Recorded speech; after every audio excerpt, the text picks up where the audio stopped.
Assalamualaikum warahmatullahi wabarakatuh. Ahlan wa sahlan, kembali lagi bersama kami di Abdul Latif Channel. Sebelum ke pembahasan, jangan lupa untuk menekan tombol like, tombol subscribe bagi yang belum, dan tak lupa untuk menekan tombol notifikasi agar mendapat notif jika ada video baru, dan juga sebagai dukungan untuk perkembangan channel ini. Toyib, langsung kita ke pembahasannya. Assalamualaikum warahmatullahi wabarakatuh. Bismillahirrahmanirrahim.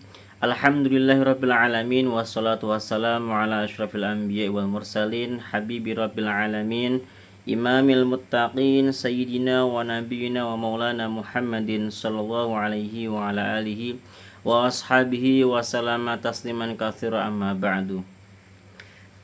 Teman-teman, kita akan melanjutkan kajian kitab Alfiyah Ibnu Malik. Kita sudah sampai pada bait ke-209 dan 210. Bait ini menjelaskan tentang hukum dhanna wa akhwatuha yang dapat diamalkan maupun tidak diamalkan. Nah, ketika tidak diamalkan maka ada dua istilah, yaitu ta'liq dan ilgha. Apa perbedaan antara ta'liq dan ilgha? Nah, kita akan bahas sampai tuntas di sini. Bagi Anda yang belum subscribe, silahkan di-subscribe. Jika ini bagus, silahkan di-share ke teman-teman Anda yang sedang belajar kitab Alfiyah Ibnu Malik agar mendapatkan referensi tambahan dalam belajar kitab Alfiyah Ibnu Malik. Dan kalau ada kesalahan pada penjelasan saya, silahkan dikoreksi. Alangkah indahnya orang yang mengoreksi kesalahan orang lain dan memperbaikinya. Baik, mari kita mulai kajiannya. Bismillahirrahmanirrahim. Qala al-musannifu rahimahullahu ta'ala wa nafa'ana bihi wa bi'ulumihi fid dharaini amin ya rabbal alamin. Wa khussa bit ta'liqi wal ilgha'i ma min qabliha wal amraha qad ulzima kadza ta'allam wa li ghairil madhi min siwahu maj'al kullama lahu zukin. Wa khussa, lafadz khussa itu kita bisa menganggapnya sebagai bina majhul dari fi'il madhi, artinya dikhususkan, telah dikhususkan, atau kita bisa menganggapnya sebagai fi'il amar, dari khassa ya khussu menjadi khussa, itu fi'il amar. Tapi saya lebih suka menjadikannya fi'il amr. Jadi kita akan menganggap ini sebagai fi'il amr ya. Fi'il amr. Wa khussa, dan khususkanlah. Bita'liqi, dengan ta'liq, wal ilgha, dan ilgha. Kita gunakan istilahnya. Kalau kita artikan, ta'liq itu penggantungan, ilgha itu penyanyian. Ya. Khususkanlah dengan ta'liq dan ilgha terhadap ma, fi'il-fi'il yang telah disebutkan min qabliha, sebelum hab. Jadi sebelum hab tuh ya, banyak tuh kan. Wal amro, dan terhadap fi'il amr ya. Hab, adapun lafadz hab, qad ulzima, sungguh diwajibkan apa hab, al amro, terhadap fi'il amr. Jadi ini maf'ul bihnya didahulukan. Ini qad ulzima, awalnya alzama, dia punya dua maf'ul bih. Maf'ul bih yang pertama dia di marfu, yaitu lafadz hab, domir yang kembali kepada hab. Dia marfu karena dia menggantikan kedudukan fa'il, naibul fa'il istilahnya. Kemudian hab ini pada dasarnya adalah maf'ul kedua, lalu naik pangkat menjadi maf'ul pertama karena maf'ul pertama sebelumnya telah menjadi naibul fa'il. Jelas ya? Jadi kita bisa menerjemahkan fiil-fiil yang telah disebutkan sebelum hab. Nah, di sini ada fiil-fiil yang disebutkan sebelum hab. Kita lihat lagi ya bait-baitnya. Mana nih? Panjang banget ya. Sangat panjang memang. Nah, ini hab. Sebelum hab ini. Ra'a khala alimtu wajada dhanna hasibtu za'amtu adda hajada raja'allah alat katakot. Jadi semua selain sebelum hab itu bisa ilgha dan bisa ta'liq. Tapi setelah hab itu nggak bisa. Jadi hab, ta'alam, dan juga fiil-fiil yang bermakna tahwil itu tidak bisa dita'liq dan tidak bisa diilgha. Nah, sekarang kita lanjut. Kada, yaitu seperti hab. Ta'alam, adapun lafaz ta'alam. Jadi ta'alam dan hab itu sama-sama. dia harus berupa fi'il amar untuk beramal seperti dhanna wa akhwatuha. Walil ghairil madhi min, dan untuk selain madhi min siwahuma, dari selain kedua fi'il tersebut, hab dan ta'alam, ij'al, jadikanlah, kullah terhadap setiap hukum, kullama terhadap setiap hukum, zukina yang telah tetap, lahu bagi selain keduanya. Lahu bagi madi gitu. Artinya jadikanlah setiap hukum yang sudah tetap untuk fi'il madi dari selain keduanya, li ghairil madi untuk selain madi. Artinya baik fi'il madi dari dhanna wa akhwatuha maupun selain fi'il madinya itu tetap bisa berhukum seperti dhanna wa akhwatuha. Bisa ta'liq, bisa ilgha, bisa merafa'kan isimnya, bisa menasabkan mubtada dan khobar. Itu semua tetap. Jadi isim masdar bisa, isim maf'ul bisa, isim fa'ilnya juga bisa, gitu ya. Oke, sekarang kita akan membaca syarah Ibnu Aqil terkait penjelasan dua bait ini. Taqaddama anna hadhil af'ala qismani. Sudah dijelaskan bahwasanya fi'il ini ada dua bagian. Ahaduhuma af'alul qulub. Salah satunya adalah af'alul qulub. Wasani, adapun yang kedua adalah af'alut tahwil, yaitu fi'il-fi'il yang bermakna tahwil. Berubah, perubahan tahwil itu dari satu menjadi satu yang lain. Kayak soro Zaidun malikan, Zaid telah menjadi raja. Sayyartu Zaidan malikan, saya mengubah Zaid menjadi raja, contoh begitu ya. Fa amma af'alul qulubi fatanqasimu ila mutasarrifatin wa ghairu mutasarrifatin. Nah, af'alul qulub itu terbagi menjadi yang dua, mutasarrifah dan ghairu mutasarrifah. Mutasarrifah itu yang bisa ditasrif. Artinya dia bisa beramal baik bentuk madi, mudhari', masdarnya. Sedangkan ghairu mutasarrifah itu nggak bisa beramal kecuali bentuknya yang sudah dijelaskan. Contoh kayak hab dan ta'alam. Itu hanya bisa beramal ketika dalam bentuk fi'il amarnya saja. Gitu. Itu ghairu mutasarrifah. Fal mutasarrifatu ma'ada hab wa ta'alam. Nah, fi'il mutasarrifah itu adalah selain hab dan ta'alam. Fa yusta'malu minhal madhi. Maka digunakan fi'il madi dari fi'il yang mutasarrifah tersebut. Contoh dhanantu Zaidan qa'iman. Jadi dhanantu bisa menasabkan mubtada dan khobar. Wa ghairul madi, dan selain madi juga digunakan. Selain fi'il madi itu adalah fi'il mudhari'. Contoh adunnu fi'il mudhari'nya dhanna. Wal amru, kemudian fi'il amr dhunna, ya kan? Dhunna fi'il amarnya dhanna. Zaidan qa'iman. Jadi fi'il amarnya ini bisa menasabkan mubtada dan khabar juga. Kemudian yang ketiga dari selain madhi itu adalah isim fa'il. Isim fa'il juga termasuk bisa beramal. Contoh ana dhannun, aku adalah orang yang menduga Zaidan terhadap Zaid itu qa'iman, berdiri. Kemudian isim fa'il juga bisa beramal. Contoh Zaidun madnunun abuhu qa'iman. Zaid diduga bapaknya berdiri. Fa abuhu huwal maf'ul awal. Maka lafaz abuhu itu pada dasarnya adalah maf'ul yang pertama. Irtafa'a, dia dirofakkan, liqiyamihi, karena dia menempati maqamal fa'il, tempatnya fa'il.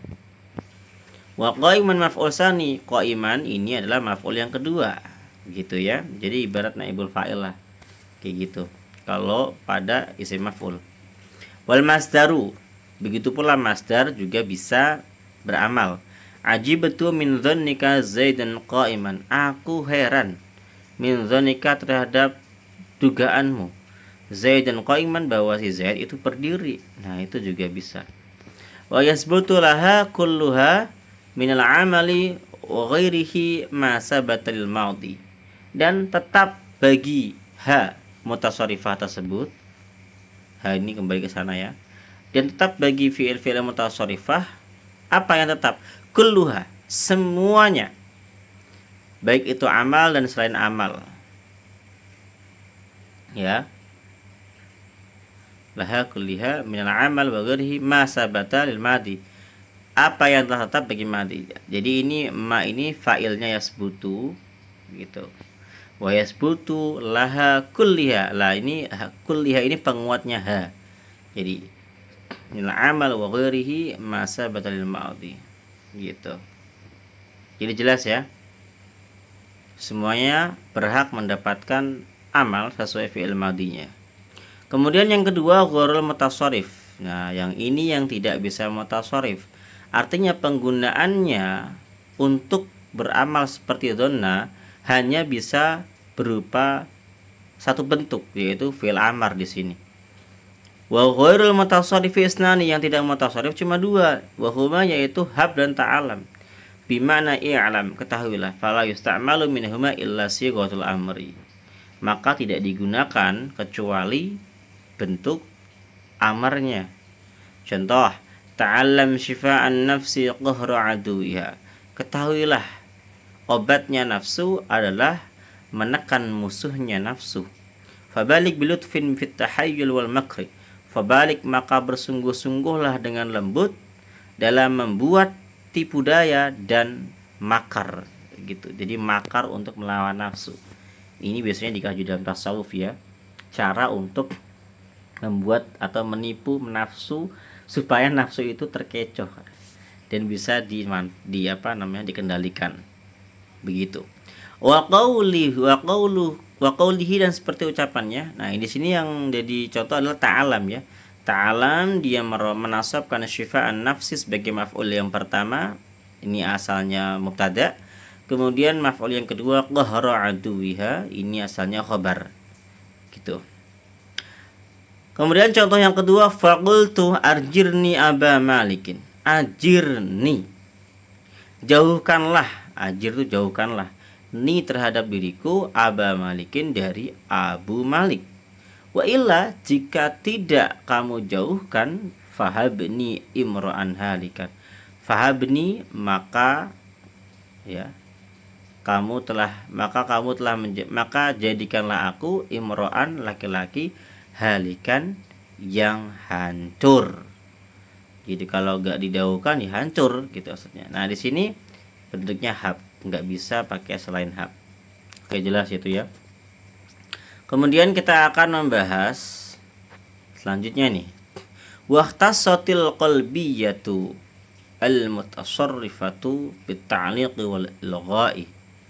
Dan dikhususkan af'alul qulub yang mutasarrif dengan ta'liq dan ilgha gitu. Jadi af'alul qulub yang mutasarrif itu bisa dita'liq ataupun diilgha dalam segi amalnya. Fata'liq, maka adapun ta'liq huwa tarkul amali lafdhan duna ma'nan, yaitu meninggalkan amal secara lafaz tanpa makna. Limani, ini karena ada penghalang. Jadi maknanya tetap, tapi amaliyah secara lafaz tidak ada. Contoh kayak dzanantu la zaidun qa'iman. Karena ada penghalang di sini ya. Jadi ta'liq itu sebabnya karena ada penghalang yang membuat lafadznya tidak berubah. Contoh dzanantu la zaidun qa'imun. Aku menduga sungguh Zaid itu berdiri. Nah, di sini karena ada lam ibtida, maka di sini tidak bisa dinasabkan oleh dzanantu sehingga tercegah dia. Faqauluka la zaidun qa'imun lam ta'mal fi dzanantu lafdhan. Jadi lafaz la zaidun qa'imun ini tidak bisa dipengaruhi secara lafaz oleh dzanantu. Li ajil mani ilaha min dzalik, karena ada penghalang. Wa huwa alam, yaitu lam. Walakinnahu fi maudhi'i nasbin, tapi kedudukan dari jumlah zaidun qa'imun itu mahalnya nasab. Bidalili anna kalau atafta alaihi lanasabta. Dalilnya bahwa kalau kamu mengatafkannya, maka kamu akan menasabkan ma'tufnya. Contoh dzanantu la zaidun qa'imun wa amran muntaliqan. Jadi ketika diatafkan maka ma'tufnya akan otomatis nasab karena dia mengikuti mahal dari la zaidun qa'imun gitu ya. Fahiyya maka Zaidun maka dhanna itu amilatun dia beramal fi la Zaidun qaimun dalam lafaz la Zaidun qaimun fil makna dalam segi maknanya saja. Dunal lafdi bukan pada lafadznya. Sementara itu wal ilgha'u adapun ilgha atau penyanyian adalah tarkul amali lafdan wa ma'nan. Jadi secara meninggalkan amal baik itu lafadz maupun makna. Jadi dhanna tidak beramal pada lafadz setelahnya baik secara lafadz maupun maknanya. La limanin bukan karena ada penghalang juga. Contoh Zaidun dhanantu qaimun.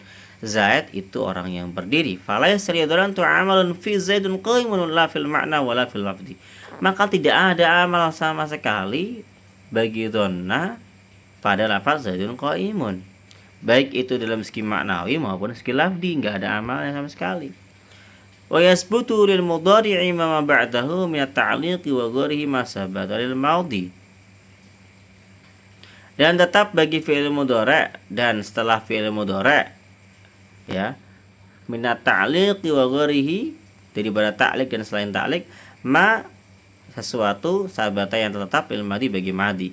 Artinya selain fi'il madhi ya itu juga berlaku ta'liq dan ilgha tersebut. Contoh adzunnu la Zaidun qaimun wa Zaidun adzunnu qaimun wa akhwatuha. Jadi seperti itu ya. Wa ghairul mutasarrifati la yakunu fiha ta'liqun wal ilgha. Adapun fiil-fiil yang tidak mutasarrif pada bab ini la yakunu fiha ta'liqun wala ilgha'un, tidak ada padanya ta'liq dan ilgha. Wa kadzalika af'alu tahwil, begitu pula tidak ada ilgha maupun ta'liq pada af'alu tahwil. Nahu sayra wa akhwatiha. Nah, perbedaannya apa sih ta'liq dan ilgha gitu? Kalau ta'liq dia tetap bermakna. Jadi saya menduga masih ada kayak gitu. Tapi kalau ilgha sia-sia ya maknanya enggak ada. Ya kan? Kemudian amalnya enggak ada. Jadi artinya ya Zaidun dhanantu qaiman tuh kayak tambahan saja dhanantu itu.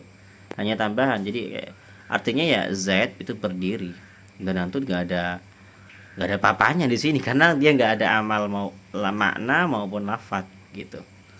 Terima kasih sudah menyimak sampai akhir. Kalau ada pertanyaan, ada koreksi silahkan tanyakan di kolom komentar. Assalamualaikum warahmatullahi wabarakatuh.